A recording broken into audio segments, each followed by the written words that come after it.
Parce que c'est une réponse qui engage.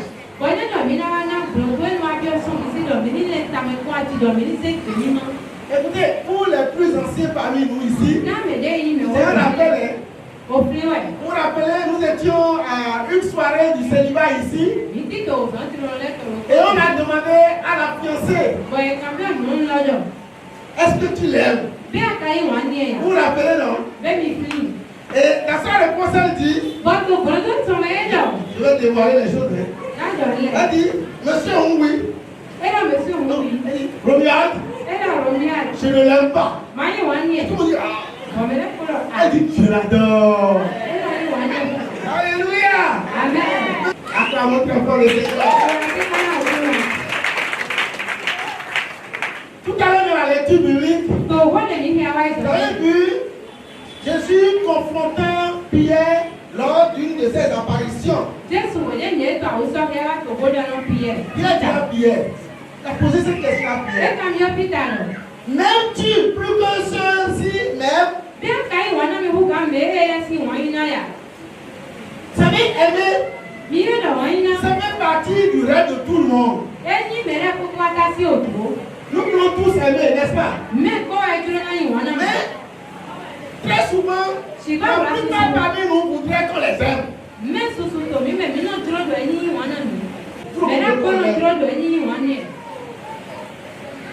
Et c'est pour cela qu'aujourd'hui, je voudrais vous parler de l'amour. Je voudrais vous parler de l'amour selon le Seigneur. Cet amour qui sort des profondeurs de notre âme. Qu'est-ce que l'amour? Le Robert définit l'amour, écoutez bien, comme un sentiment intense d'affection et d'attachement envers un être vivant pour une chose. Et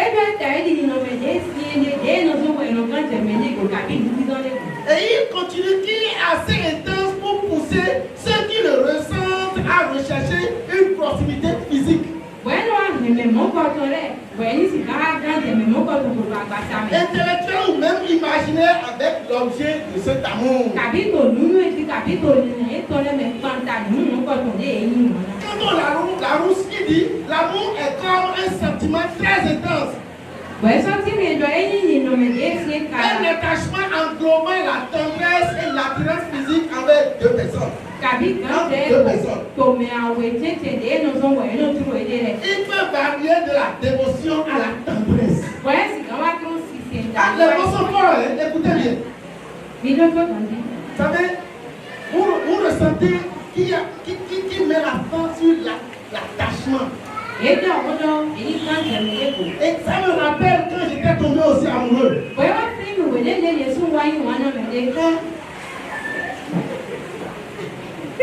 Vous savez, je ne suis tranquille que lorsque j'arrive en sa présence. Et j'oublie le temps. J'oublie la nourriture. J'oublie tout. Tout ce que j'aimais là, c'est être avec elle. Ça c'était moi, ça. Maintenant, allons à la Bible. Qu'est-ce que la Bible dit de l'amour? La Bible globalement définit l'amour comme une posture. Ici, la Bible ne parle pas de sentiments là-bas. La Bible parle de posture. Une posture profonde. De bienveillance, de compassion et d'affection désintéressée envers Dieu, envers le prochain et envers soi-même.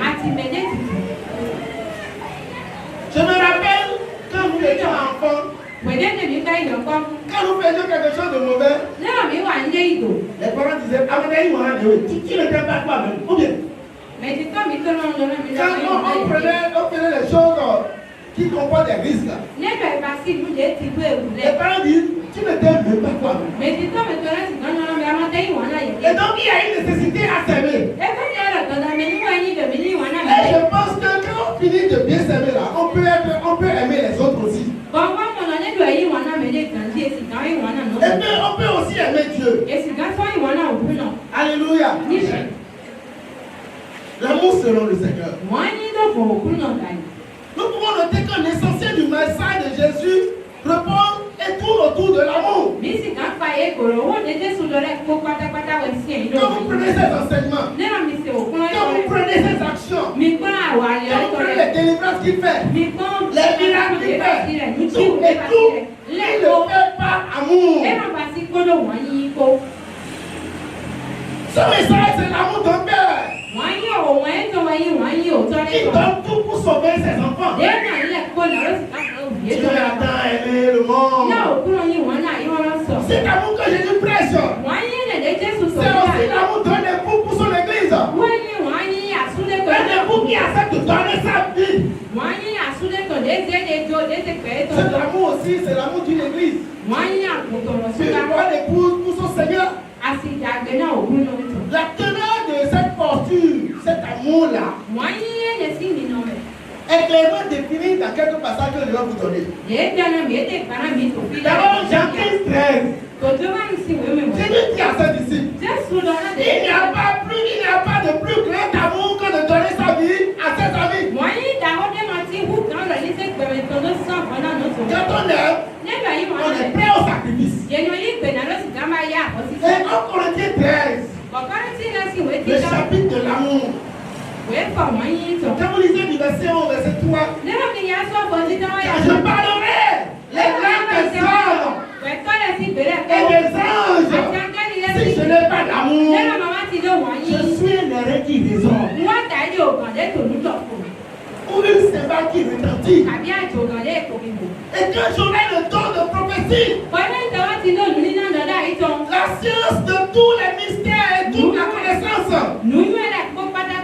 quand j'aurai même toute la foi jusqu'à transporter des montagnes, si je n'ai pas l'amour, je ne suis rien. Je ne suis rien. Si je n'ai pas l'amour, je ne suis rien. Et quand je distribuerai tous mes biens pour la nourriture des pauvres, et je livrerai même mon corps pour être brûlé, si je n'ai pas l'amour, cela ne me sert de rien.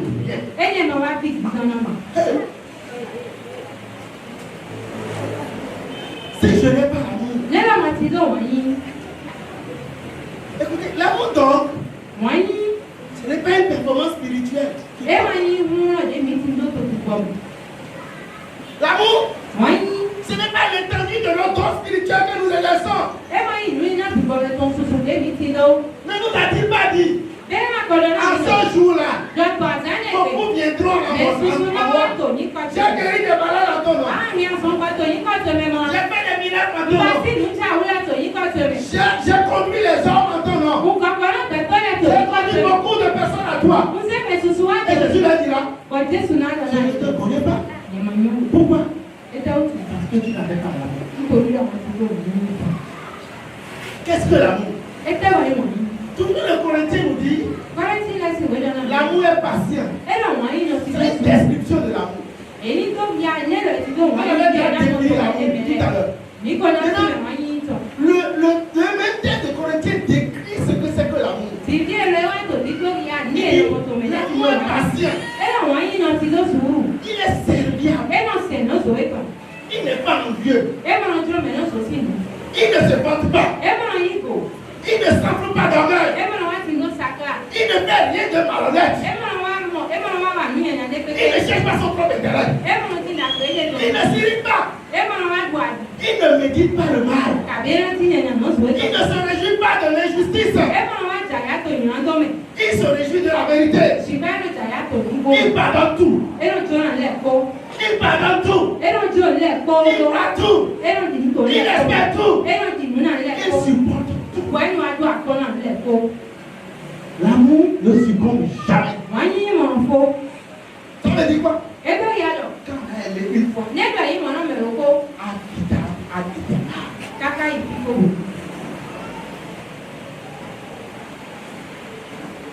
l'amour ne succombe jamais. Les prophéties, elles seront toutes abolies. Les langues, elles cesseront toutes. La connaissance, elle s'achèvera. Mais l'amour, elle ne succombe jamais. J'ai appris une chose de l'amour. Et je m'efforce à donner cet amour-là. L'amour que je m'efforce à donner,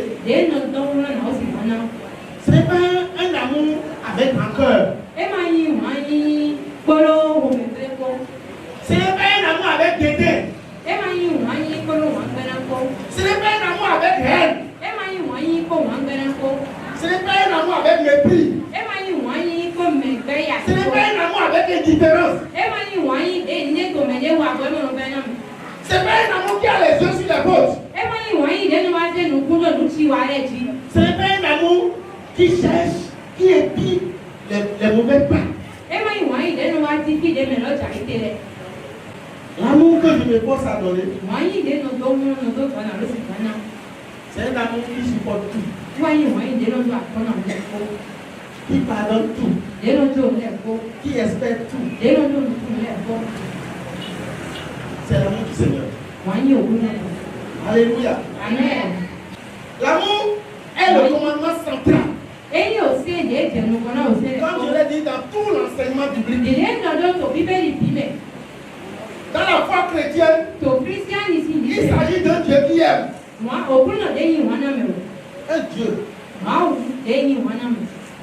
Un Seigneur qui aime. Et des disciples à qui on demande d'aimer. Tout, c'est l'amour.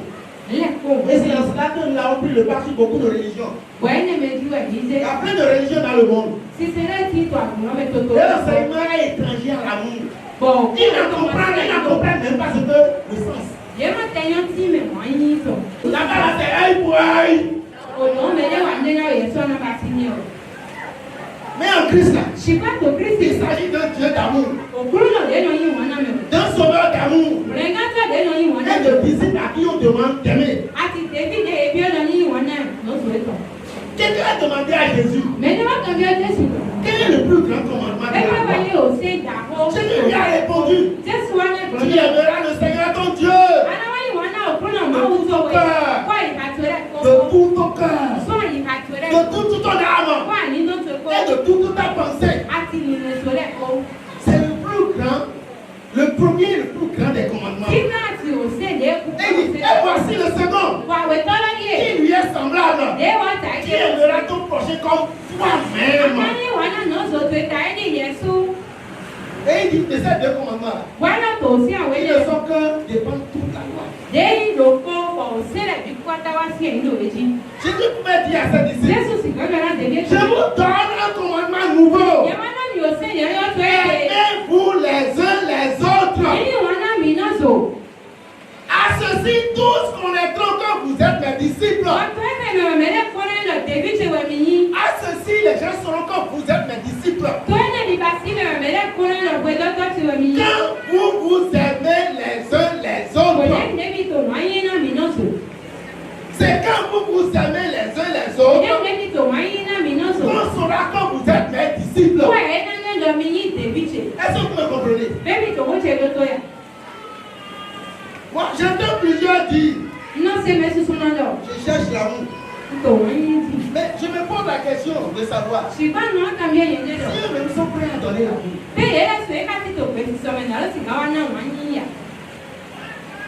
Est-ce que tu es prêt à donner l'amour? Tu es prêt à donner l'amour? Qu'est-ce que tu donnes? Ce que tu donnes là, c'est l'amour. C'est l'amour vraiment. Regarde dedans. Est-ce que c'est l'amour? L'amour est la vie chrétienne. L'amour, c'est d'abord le fruit de l'esprit. C'est le fruit de l'esprit. C'est une posture qui s'élève sans condition. Vous avez appris, tu as été dit. Tu aimeras ton prochain, tu aimeras ton ennemi. Mais moi je vous dis, aimez vos ennemis. Ce n'est pas fini. Bénissez ceux qui vous maudissent. Et priez pour ceux qui vous maltraitent et vous persécutent. Priez pour eux. Car, afin que vous soyez fils de votre Père qui est dans les cieux. C'est en faisant ça que vous êtes fils de Dieu qui est dans les cieux.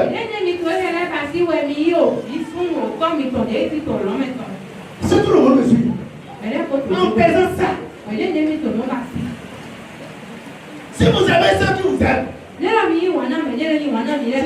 je vais t'aimer. Les gens que vous racontez. Les gens que dit non. Il ne m'aime pas. J'ai même entendu dire. Je l'aimais mais je ne l'aime plus. C'est quoi ton amour là? C'est quel amour? Amour frelaté. Tout amour c'est un amour paillon. Un vrai amour frelaté. Tu ne m'aimes pas. Il faut que l'autre t'aime d'abord avant que tu ne l'aimes. Combien aimer Dieu ici avant que Dieu ne les aime? Si tu as aimé Dieu en premier.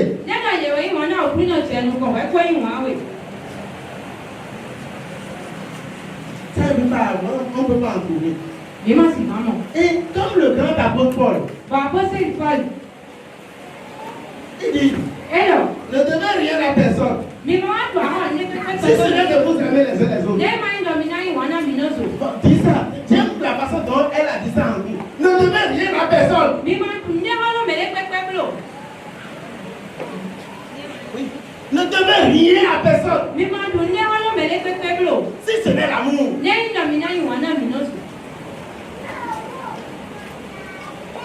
Ça veut dire quoi? Que tu veuilles ou tu ne veuilles pas. Tu vas aimer.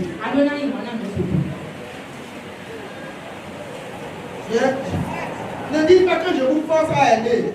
C'est la condition pour aller au ciel.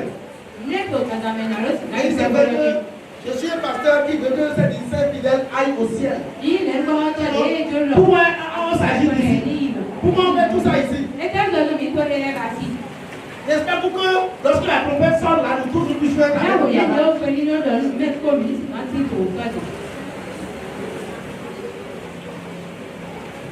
bien aimé.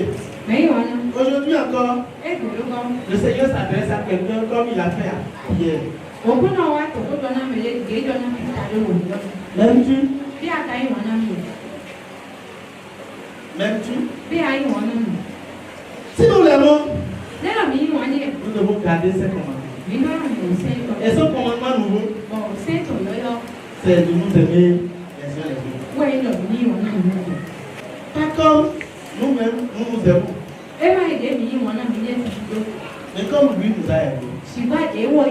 Parce que notre amour pour nous-mêmes, c'est ça qui est un sentiment. L'amour pour nous-mêmes, c'est ça qui est un sentiment. L'amour selon le Seigneur, c'est une décision. Quand on la prend, c'est ferme dessus comme le Seigneur a dit, ferme le but en ce que le Seigneur attend de nous, c'est d'être comme lui en amour. Aimer sans distinction. Être connu pour notre amour. Le Seigneur veut que nous soyons connus pour notre amour. Il faut que votre église soit une église qui est connue pour son amour. Quand quelqu'un vient nouvellement comme ça, il faut qu'il ressente l'amour. Et cet amour-là doit émerger de la vie de chacun de nous. Quand vous aimez, vous rayonnez. Vous rayonnez. Quand vous avez un cœur d'amour, vous rayonnez. Quand on n'est pas décliné comme ça. Comme le boudron. On est comme le boudron décliné comme ça.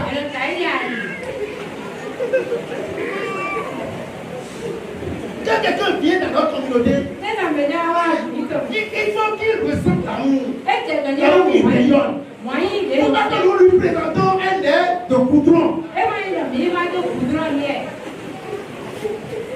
Le boudron, quand vous le touchez comme ça, c'est difficile de se détacher, il vous salit.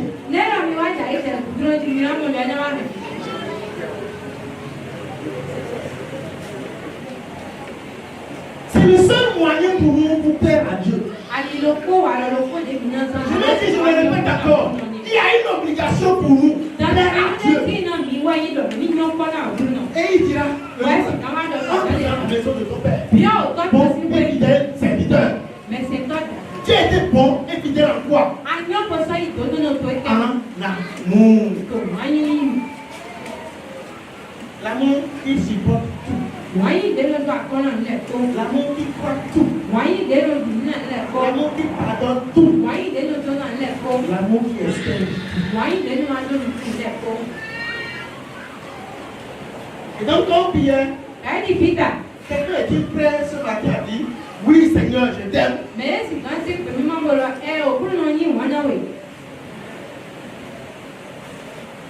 Vous savez, je ne sais pas si quelqu'un ici a déjà puisé de l'eau à la douche pour Dieu une fois. Pour lui montrer son amour. Il y en a. Il y en a ici. Non. Ça n'existe pas. L'amour là. Même quand on prétend qu'on l'a pour Dieu, ça se voit seulement dans la façon dont nous aimons notre prochain. J'aime Dieu, j'aime Dieu. Montre-moi ton amour pour Dieu. Si ce n'est pas ton amour pour le prochain. Comment aimer le prochain? Alléluia. Oui, je t'aime de l'amour du Seigneur. Moi, je t'aime de l'amour du Seigneur. Ta gloire à toi, la gloire de mon Dieu. Oui, je t'aime de l'amour du Seigneur. Oui, je t'aime de l'amour du Seigneur. Oui, je t'aime de l'amour du Seigneur. Ta gloire à toi, la gloire de mon Dieu. Oui, je t'aime de l'amour. Tu as dit que Dieu s'est appelé de toi. Tu as dit Seigneur, apprends-moi la vie. Je veux être ton réservoir d'amour. Seigneur, je veux être un réservoir d'amour. Apprends-moi la vie.